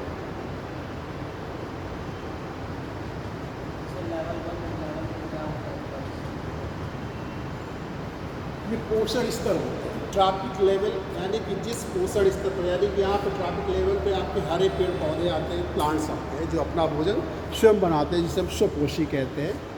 दूसरे नंबर पे आपके शाकाहारी आते हैं और प्राइमरी कंज्यूमर भी होते हैं, और ये प्राइमरी प्रोड्यूसर भी होते हैं, यानी कि ये भोजन का उत्पादन करते हैं, और ये प्राथमिक उपभोक्ता होते हैं जो ये पेड़ पौधों से अपना भोजन प्राप्त करते हैं। इसीलिए इनको शाकाहारी कहा जाता है, हर्बीवोरस कहा जाता है।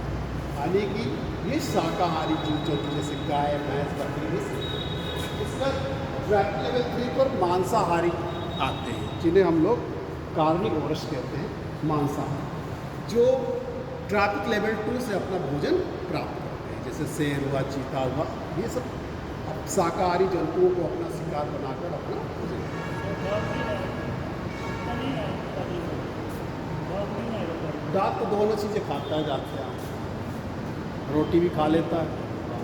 और ट्रॉपिक लेवल 4 सर्वाहारी, जहाँ पर जो है दोनों स्तर, शाकाहारी, अब ये मानव है, सब चीज़ खा रहा है, पेड़ पौधों से भी अपनी चीज़ें ले रहा है और जीव जंतुओं से भी मीट वगैरह भी खा रहा है, तो इसलिए उसको सर्वाहारी कह दिया गया, ओमनी ओरिस को।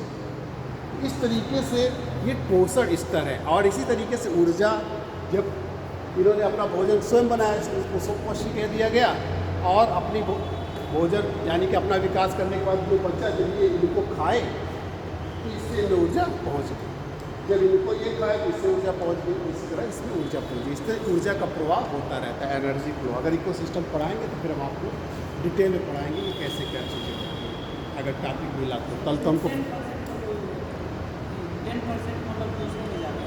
10% लगभग है कि 10% जो है जाता है। हाँ, 100% तो नहीं हो सकता है, वो तो जो ऊष्मागतिकी के जो दो नियम है वही इसमें भी लागू है। ये परसेंटेज है, प्रतिशत है कि पूरी तरीके से ऊर्जा का ट्रांसफ़र नहीं होता, जैसे कोई भी। हाँ, लास्ट में अब आप देखिए पारिस्थितिकी पिरामिड। तो इसमें जो भी ट्रॉपिक लेवल 1 यानी कि निचले पोषण स्तर से बढ़ते पोषण स्तर, बढ़ते उच्च पोषण स्तर की ओर जाने पर जो है, जो जीवों की संख्या है और जीवों का जैव भार है और ऊर्जा की उपलब्धता है, ऊर्जा की उपयोगिता है, उसमें ह्रास हो जाता है, लॉस हो जाता है। तो उसका आकार एक पिरामिड के आकार में हो जाता है। इस तरीके से आपका हो जाता है एक पिरामिड के आकार में, इसीलिए इसको पारिस्थितिकी पिरामिड तो आप समझ। निचले पोषण स्तर से उच्च पोषण स्तर की ओर जाने पर जैव आकार या जीवों की संख्या, जैव भार की मात्रा व ऊर्जा की उपयोगिता में ह्रास जो है पिरामिड के आकार के रूप में होने लगता है, जिसे हम पारिस्थितिकी पिरामिड कहते हैं। अभी पारिस्थितिकी पिरामिड जो होते हैं वो 3 प्रकार के होते हैं। एक को हम नंबर पिरामिड कहते हैं, संख्या।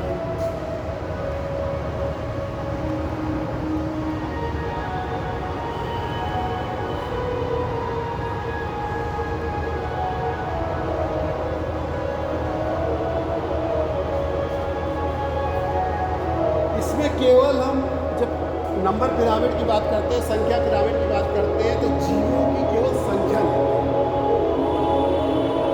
इसमें आकार नहीं लेते हैं। वो चाहे हाथी जैसा विशाल हो और चाहे चींटी जैसा छोटा हो, उसको एक ही माना। तो यहाँ पर मुख्य रूप से संख्या लेते हैं, यानी कि जब पारिस्थितिकी पिरामिड को हम जो है जीवों की संख्या के आधार पर देखते हैं तो उस पिरामिड को हम नंबर पिरामिड कहते हैं, संख्या पिरामिड। जैसे आप देखेंगे कि ट्रॉपिक लेवल फर्स्ट जीवों की संख्या बहुत रहेगी, क्योंकि यहाँ हरे पेड़ पौधे झाड़ी सब है। फिर उससे कम ट्रॉपिक लेवल 2 पर, फिर उससे कम ट्रॉपिक लेवल 3 पर, और उससे कम ट्रॉपिक लेवल 4 पर।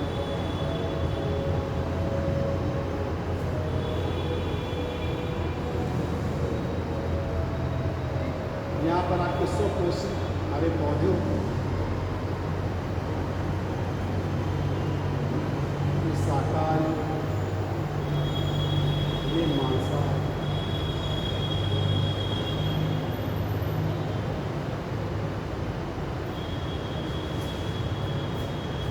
इस तरीके का आकार बनता है। कभी कभी लेकिन इसका उल्टा रूप भी देखने को मिलता है, जिसे हम इन्वर्टेड पिरामिड कहते हैं, विपरीत संख्या।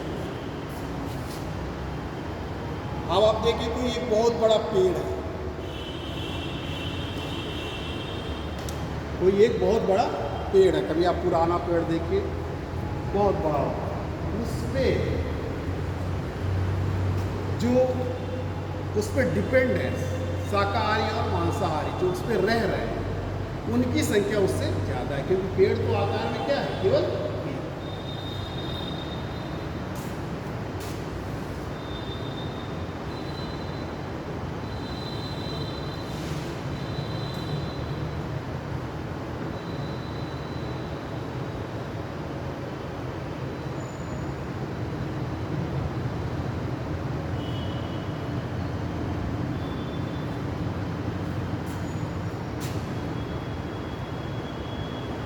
ट्रैफिक लेवल 1 पर एक केवल पेड़ है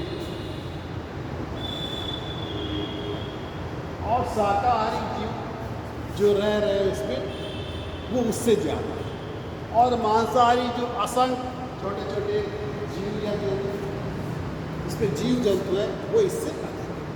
जैसे इसमें चिड़िया वगैरह रह रही है तो ये संख्या जो है उससे अधिक है। तो ये कैसा बन रहा है, ये इसका जस्ट अपोजिट हो गया जिसको हम क्या कहते हैं विलोम इन्वर्टेड पिरामिड।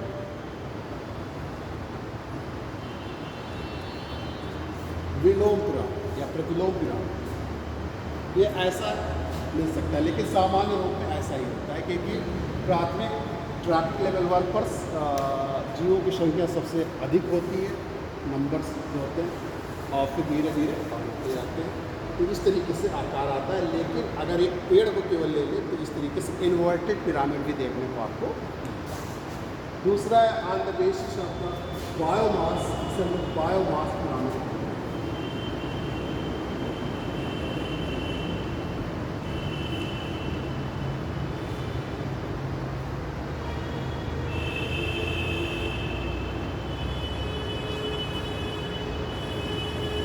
जैव भार, जो भी हमने आपको जैव भार बताया,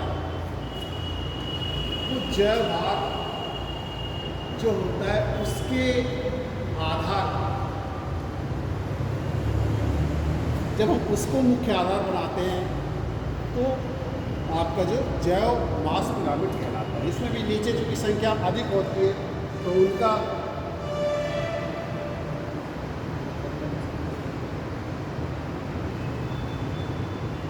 जैव मास का पिरामिड भी इस तरीके से होता है जिसे हम ग्राम प्रति मीटर स्क्वायर पर ये भार को रिप्रेजेंट करता है। ट्रैफिक लेवल 1 है,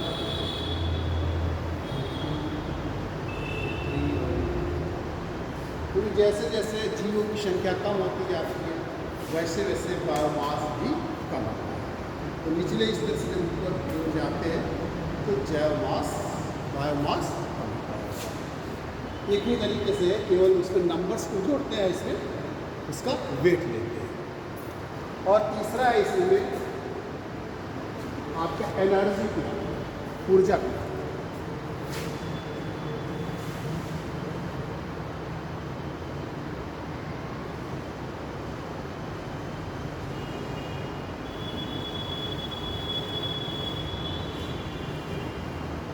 एनर्जी पिरामिड, ऊर्जा पिरामिड। ऊर्जा पिरामिड हम लोग क्या करते हैं, मुख्य रूप से हम ऊर्जा कि पोषण स्तर 1 से पोषण स्तर 2, पोषण स्तर में उपलब्ध और उपयोग की गई ऊर्जा क्या है, मतलब कितनी ऊर्जा का उपयोग वहाँ पर हो रहा है। तो निश्चित रूप से जब संख्या कम होगी तो उस ऊर्जा का उपयोग भी कम। नीचे संख्या ज़्यादा है तो वहाँ ऊर्जा का उपयोग ज़्यादा हो रहा है। जैसे जैसे ऊपर की ओर जाएंगे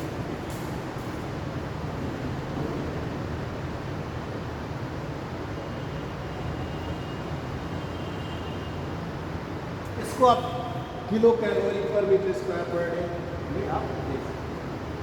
किलो कैलोरी पर मीटर स्क्वायर पर या पर ईयर भी हो सकता है। किसी निश्चित समय व निश्चित क्षेत्र में जो ऊर्जा का उपयोग हो रहा है उसके आधार पर इसको बनाया गया। इसको एनर्जी पिरामिड कहते हैं, ऊर्जा।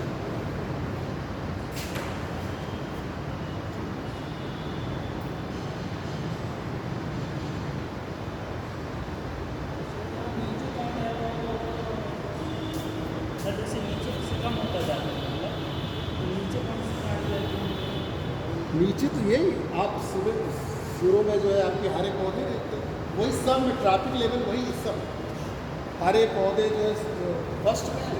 भाई जिसकी संख्या ज़्यादा होगी वो ऊर्जा का उपयोग ज़्यादा करेगा। On the basis of the utility of the energy है कि ऊर्जा की उपयोगिता क्या बनाया गया। जैसे हाँ बिल्कुल कहते हैं, अगर शाकाहारी मांसाहारी से ज़्यादा मिले तो मांसाहारी खाएंगे। सिलसिले की बात है कि अगर शाकाहारी कम हो जाएंगे तो मांसाहारी तो फिर आपस में लड़ना शुरू करते हैं। उसमें फिर एक्सक्लूजन, यानी कि उस पर्यावरण में फिर ये हो जाएगा कि कौन यहाँ से बाहर हो, उनके बीच क्या हो संघर्ष, principle of the struggle of exclusion, मतलब यहाँ से कौन बाहर जाए, अब बाहर कौन जाए, जो कमज़ोर हो, या तो वो अपने प्राण गंवा देगा और या तो ज़्यादा इसको जीने की इच्छा होगी तो पारिस्थितिक तंत्र से बाहर जाएगा। पॉसिबल भी तो है सर कि मांसाहारी ज़्यादा हो। नहीं, ऐसा नहीं, किसी संख्या जो होती है किसी पर्टिकुलर जगह पे आप देख सकते हैं, लेकिन ऐसे आप जो पूरा जैव मंडल है बायोम है, अगर शाकाहारी भी मांसाहारी कैसे जिंदा रहेंगे? सर मांसाहारी जो खाता है मांसाहारी तो उसके अंदर मांस नहीं होता है, वो दूसरे पे डिपेंड हो जाएगा। नहीं तो कैसे डिपेंड होगा? अपनी अपनी प्रजाति भी संघर्ष नहीं हो जाएगा, फिर तो धीरे धीरे वो आपस में लड़ने लगेंगे तो फिर उनकी संख्या कम हो जाएगी। मान लो बाइद में एक बार हमने आपकी बात मान लिया कि चलो शाकाहारी कम है मांसाहारी ज़्यादा है, लेकिन जब वो शाकाहारी कम हो जाएंगे तो आपस में वो लड़ना नहीं शुरू कर देंगे। मांसाहारी कोई कम्युनिटी थोड़ी है सर, ये तो कंजम्पशन लेवल है, कोई खा रहा है कोई नहीं खा रहा है। नहीं, ऐसे कैसे हो सकता है? अपने वो कहीं ना कहीं से एनर्जी लेगा ही ना, उसी के आधार पर तो ये कोई शाकाहारी कोई मांसाहारी ये लेवल है ना, कंजम्पशन लेवल। वो पोषण स्तर जो आप बता रहे हैं लेवल, वो उसी आधार पर बनाए गए हैं ना, जो शाकाहारी का भोजन कर रहा है अपनी ऊर्जा शाकाहारी से ले रहा है, इसी आधार पर तो हमने पोषण स्तर बनाया, वो तो हमारा मुख्य आधार वही है।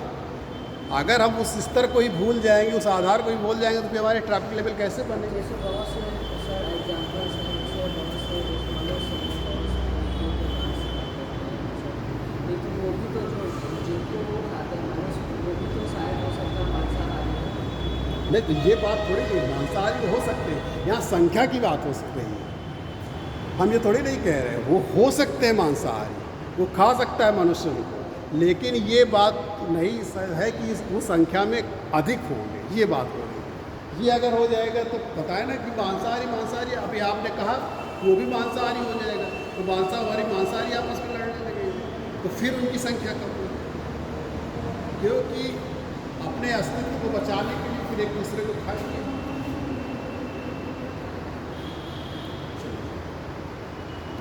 पाँच मिनट बचा है तो आपको पारिस्थितिकी निश्चय बचा देते हैं, इकोलॉजिकल निश्चय या कर्मता।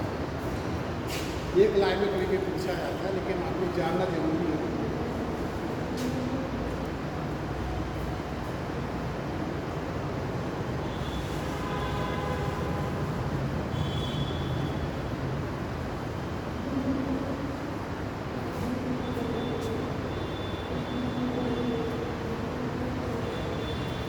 इकोलॉजिकल नीचे या पारिस्थितिकी कर्मता भी कहते हैं इसको।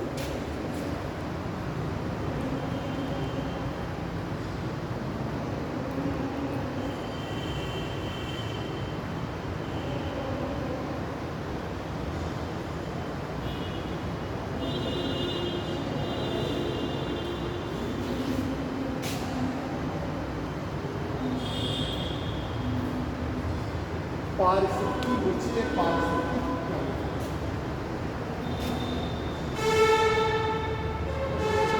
वास्तव में जो पारिस्थितिकी कर्मता है नीचे की संकल्पना दिया था वो रेनल्स ने दिया था 1917।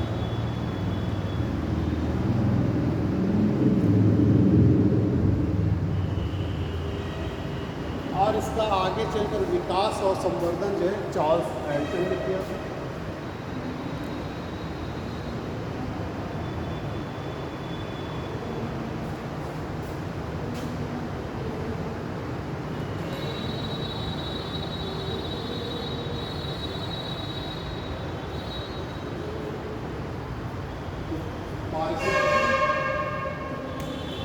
नीचे की जो संकल्पना दिया, संकल्पना पर कार्य किया था वो रेनल्स, और 1927 में इसको फिर आगे बढ़ाने का काम, इसको इन्वेस्टमेंट करने का काम डाल्टन। आप थोड़ा सा एक दो लाइन में समझ लें, बहुत आपको डिटेल नहीं आना कि पारिस्थितिकी निश्चय होता क्या है। तो आप देखते हैं किसी भी पर्यावरण में जो है आपको जीव और वनस्पति दोनों मिलते हैं। जीव और वनस्पति किसी भी पर्यावरण या किसी भी पारिस्थितिकी तंत्र में आपको देखने को मिलेगी। और ये अपने भोजन की प्राप्ति के लिए कार्य भी करते रहते हैं। ठीक से समझिएगा इसको थोड़ा। और अपने भोजन को प्राप्त करने के लिए कुछ कार्य भी करते रहते हैं। अभी आपने देखा traffic level first, second, third, fourth, ये सब अपने अपने स्तर से कार्य करके अपना भोजन प्राप्त करते हैं। यानी कि भोजन को प्राप्त करने के लिए कार्य करते रहते हैं। तो किसी भी पर्यावरण या पारिस्थितिकी तंत्र में जीव और वनस्पति दोनों रहते हैं और अपने भोजन की प्राप्ति के लिए कार्य करते रहते हैं। अब ये जो पारिस्थितिकी तंत्र है उसमें जो प्रजातियां होती हैं, जो खास प्रजातियां हैं, वो अपने अपने स्तर से कार्य करती हैं। आप इन प्रजातियों को, यानी कि किसी भी पारिस्थितिकी तंत्र में किसी खास प्रजाति के अस्तित्व के लिए जो पर्यावरणीय दशाएं हैं उसके लिए अनुकूलन उपस्थित कराती है, उससे हम पर्यावरणीय निश्चय कहते हैं या पर्यावरणीय कर्मता कहते हैं। यानी कि जैसे कोई खास प्रजाति है, अब वो प्रजाति केवल उसी जगह रह सकती है, मतलब उसका अस्तित्व कहाँ है, उसी केवल पर्यावरण में है। तो वो पर्यावरण क्या है, उस खास प्रजाति के अस्तित्व के लिए अनुकूल दशाएं उपलब्ध करा रही है और उसी अनुकूल दशा में वो अपने अपने स्तर से कार्य करते हैं। जैसे आप देखिए पोलर बियर है, वो वहाँ पे रह रहे हैं, ध्रुवीय क्षेत्रों में ही रह रहे हैं और उसी तरीके से उनको जो पर्यावरण की दशाएं हैं वो उनके हिसाब से, ठीक। जैसे आप गेहूं की खेती करते हैं, चावल की खेती करते हैं, तो ये क्या है, पर्यावरण आपको अनुकूल दशाएं प्रदान करता है। तो हर जो खास प्रजातियां हैं उनके अस्तित्व को बचाए रखने के लिए, उनके अस्तित्व के लिए जो होता है वो पर्यावरण जो अनुकूल दशाएं उपलब्ध कराते हैं उसे हम पारिस्थितिकी निश्चय कहते हैं। यानी कि किसी भी पारिस्थितिकी तंत्र में किसी भी खास प्रजाति के कार्य और स्थिति को जो है क्या कहा जाता है, पारिस्थितिकी निश्चय। क्योंकि अगर उस पारिस्थितिकी तंत्र में वो प्रजाति का अस्तित्व बना हुआ है तो वो अपना कार्य भी कर रहा है और वो किसी स्थान पर जो है अपना अस्तित्व बनाए हुए है। और एक खास प्रजाति जो होती है वो किसी एक ही जो है नीचे में रह सकती है, वो दूसरे नीचे में नहीं रह सकती। बाय द वे अगर कभी कोई दो प्रजातियां एक नीचे में आ जाए तो उनके साथ फिर वही जो प्रिंसिपल ऑफ स्ट्रगल और एक्सक्लूजन कि उनमें आपस में संघर्ष शुरू होता है और जो ज़्यादा ताकतवर होता है, जो अपने अस्तित्व को बचा लेता है, वो उसी पर्यावरण में रहता है और दूसरे को जो वहाँ से बाहर जाना पड़ता है। तो एक तरीके से पारिस्थितिकी कर्मता जो होती है वो पारिस्थितिकी तंत्र में, किसी पारिस्थितिकी तंत्र में खास प्रजाति के कार्य और स्थिति को प्रदर्शित करती है। आई बात समझ में?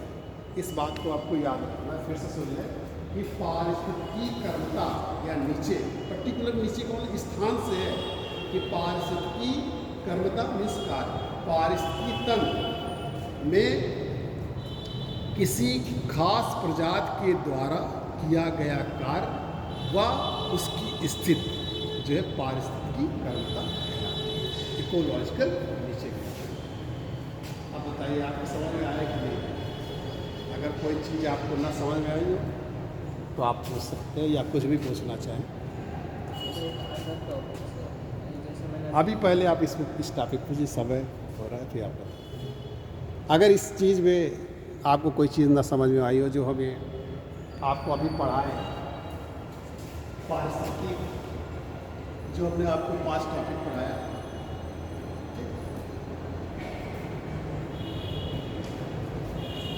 पूछना है कुछ?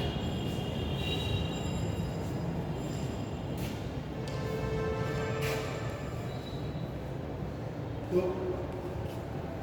ठीक है, यहीं पे टॉपिक इसको बंद कर रहे हैं। अगर आप इससे रिलेटेड कुछ पूछना चाहते हैं तो आप बताइए। सर मास साथ गुणा कर देते हैं तो वो वेट हो जाता है, भार हो जाता है। अच्छा, आप नॉर्मली बताइए, मतलब प्रैक्टिकल में। प्रैक्टिकल लाइफ में तो आप वही बोल देते हैं, आपसे पूछा गया आपका कितना वेट है, आपको नहीं बताया। केजी में हो जाएगा, सर लीटर में हो जाएगा। भार, जितना पृथ्वी पर कैसे भार लगा रहे हैं, कितना भार डाल रहे हैं, इसको भार, इसको आप न्यूटन में ना, मैंने आपके बगल में सही बताया। और द्रव्यमान जो मास है, इसको कह देते हैं वास्तव में हमारा वेट जो है जी से जब आप गुणा करते हैं तो उसका वेट निकल आता है, लेकिन हम व्यवहारिक तौर पर अक्सर पूछे जाए कितना वेट, वास्तव में वो रहता द्रव्यमान है कि आपका कितना वेट। तो आपने 74 kg 70 kg जो होता है सही, आपने कहा आपका कितना भार है तो आपने बताया 70 kg, लेकिन वास्तव में वो भार जो है रहता है तो उसको जी का ही गुना किया है। जब आप ग्रेविटी है इसका जवाब होना ठीक, चलिए फिर